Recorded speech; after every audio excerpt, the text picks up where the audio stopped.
Hello and welcome to Gunner Shot. Today we'll take a peek into everyday China, and we'll take this peek through going through the headlines and excerpts from South China Morning Post in order to give you a first-hand insight into China. The best way to get the feel of any country is to read one of its leading newspapers. It gives you a peek into the soul of that country. And that's why we're going to go into the South China Morning Post. Let's see the first headline. The first headline I've chosen for you is that Chinese top brass say PLA must be on full-time standby for a war in Taiwan Strait. We all know that at the Communist Party Congress, President Xi Jinping called on PLA to fully enhance training and preparation for war to pursue his dream of reunification of the great Chinese nation. General Zhu Qilang says strengthening strategic capabilities could effectively deter an enemy. We're going to hear more of this story in times to come, and we'll keep tracking it. The second and the important news is come out that China's number one priority is still GDP growth. And senior economic official asserts when the focus is on common prosperity. As we all know, during the 20th Party Congress, Xi Jinping had said that the national security issues will take precedence over the economic issues, and that common prosperity would be a key feature of his overall economy. People are worried. People are worried that common prosperity will take away the focus from high quality development, and it could sideline growth priorities. And people, especially the private developers and the private investors and the private businesses, are worried that their hard-earned money could be taken off and given to the poorer people as per the Communist Manifesto. In which case, why would they put in the hard work? And that's why GDP growth is at risk. But then Han, who's 59 years old, who's expected to rise to a prominent role in the next rung of leadership, he's announced that GDP growth is still a priority.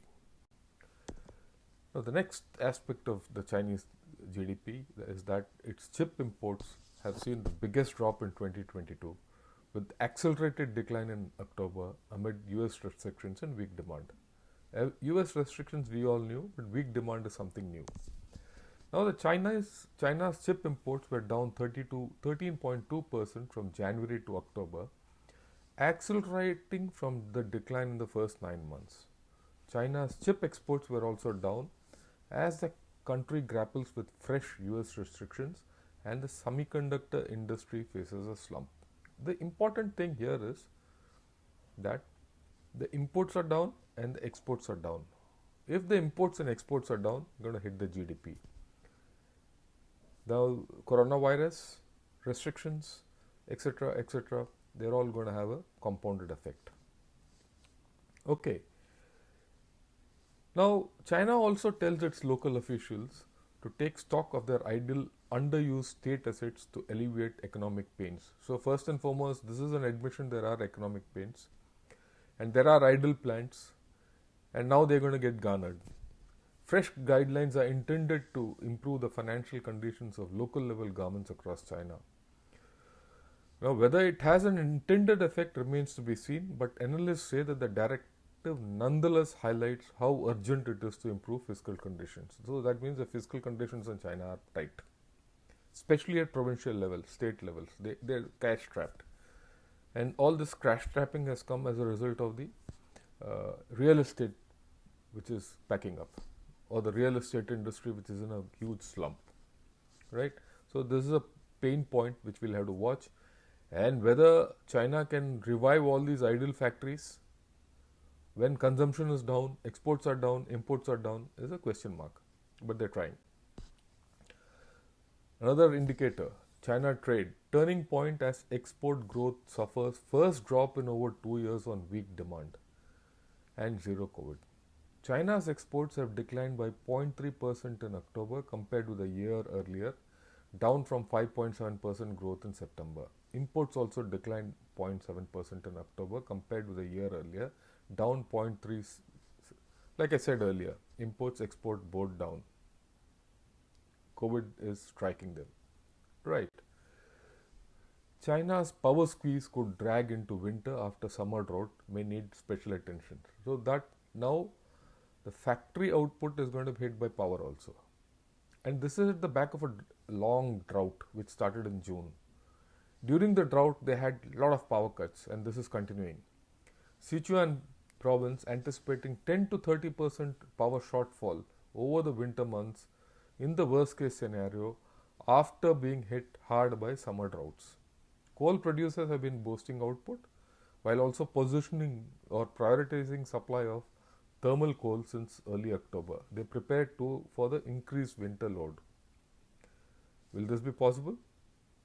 They have already been hit. So if you see imports down, exports down, semiconductors in a problem, no power, idle factories, fiscal demand tight, economic pains tight, and power is down. And we have to understand that the Yangtze had gone dry completely and their inland water transport had gone fat. Okay. Now in this, amateur treasure hunters descend on Chinese city after summer record heat wave dries up riverbeds, exposing precious relics. The fact that on these riverbeds relic hunters are there is not the issue. The fact is that it is still dry. That means their economy is going to get hit and drought conditions still persist. That is the important issue in this. See, treasure hunters swarm to dried up riverbeds in the hope of unearthing a good harvest. Dried up riverbeds, that means there is not enough water. Will agriculture get hit? We don't know. Right? So that's the important, you see, when you connect all these issues, a picture comes and we'll see what the picture is going ahead. We all know that the Foxconn factory in the largest iPhone factory in China is in a problem. China locks down massive area around world's largest iPhone factory. Authorities call situation severe and complicated after COVID infections spike in the Foxconn plant industrial zone. Local government warns it will resolutely crack down on all kinds of violations after workers fled the plant following a COVID outbreak. People fled, they walked to over 100, 200 kilometers, they were prepared to go without food, etc., etc. Serious conditions. Now this iPhone factory production has been cut down and this production has shifted to Vietnam and India. So GDP, economy, whatever you can make it out. It's not rocket science to deduce these things. Okay, this is significant. China's state-run cooperatives and food kitchens do not signal reversing of opening up policy, analysts say. So that means state-run cooperatives are back, food kitchens are back. This is the hallmark of Mao's time, the great leap forward. When there were food shortages in China, the fact that there are food kitchens is something to be worried. Uncertainty over China's economic policy direction under the new leadership has roused suspicion of a return to planned economy era that experts say is unfounded. They can deny, but the fact is something is happening on ground. So-called cooperatives and food kitchens are closely associated with China's unsuccessful planned economy more than 4 decades ago, but now lack administrative power. I mean, all this is there, but the fact is that this sliver of truth has come out that they are running food kitchens there. I mean, if you read the article, they'll say they are doing it to bridge the rural, urban divide, etc., etc., etc. But we know that at some level, China has a problem of food security, drought, etc., etc., economy going down. Add 1 plus 1, somewhere it will become 11. Okay, this is another indicator. Coronavirus, cost of China's zero COVID policy forces another local government to charge for tests. Till now, we all know during the zero COVID, people were administered all these free of cost. Now they have to pay for it. So the problems of the zero COVID policy, mass restrictions of movement, lockdowns, etc., testing, but now people have to pay for it. Local governments have been burdened with increased expenditure as a result of Beijing's zero COVID policy and its hardline restrictions. This is a statement of fact. More municipalities could start charging residents for COVID tests. It does not presage a major change in the government policy. So the government is not going to change its policy, people are going to pay. So how much negative sentiment it will transfer to the people is something which we have to see. China's zero COVID policy leaves experts at a loss with no definite end in sight. Observers see no signs of fundamental change in strict anti-pandemic policy, though some tweaks may be in the offing. There were some tweaks reported and the Shanghai stock market went wild, but nothing concrete has come out. Now with this third term secured, Xi Jinping must now address zero COVID impact on the economy, jobs and social stability and all is what analysts say. But is it happening? No. Why is this zero COVID continuing? That's what is the important thing and that's what is now being speculated. The long-term toll of living under China's zero COVID shadow. This is the article. The social and economic costs of this policy are highlighted by Shanghai's Disneyland shutdown, which has been shut down for quite some time. And of course, we spoke of the iPhone plant. And many more factories are shut down there. Critics wonder whether the measures are meant to control people rather than stop the spread of the virus. Look, you and I are living with the virus. We are living with COVID. In China, people are living with zero COVID. So what does zero COVID do? It controls movement. It monitors people. It exercises control over everyone in China. And that's what gives control to Xi Jinping. The fact that it controls COVID has now probably become, okay, it does control COVID, so what if? It also gives ability to control dissent.